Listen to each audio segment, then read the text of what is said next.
Spring fire, which tonight has reached two crucial milestones: more than 50% containment and official reopening of Highway 160 over Levita Pass.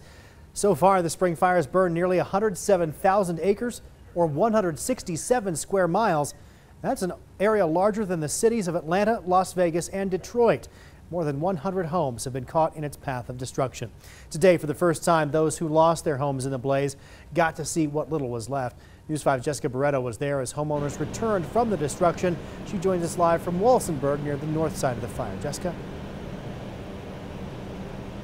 Zach, I was in Fort Garland earlier as homeowners started pouring into the city's community center, waiting to learn the latest updates on the fire. And one homeowner I spoke to says despite losing it all, he remains optimistic because not only is he safe, but he can now start the process of rebuilding versus others still waiting for answers.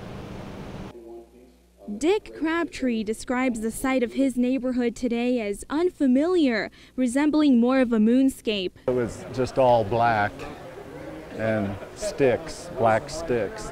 And before you couldn't see hardly off the road. Now you can see clear up the mountain because everything's gone. He was one of the residents in Forbes Park allowed back into ground zero of the spring fire to get a glimpse of what's left of his home. All of the appliances on the top floor and everything's in the basement. It dropped completely down. It was heart-wrenching when you first saw it. He and his fellow neighbors gathering here at Fort Garland's Community Center to hear the latest fire update. Progress is to make. Linda Andrews, whose neighborhood got bumped down to a pre-evacuation status, feeling fortunate that she's back home now, but also coming to terms with what her community's facing. Didn't lose our home.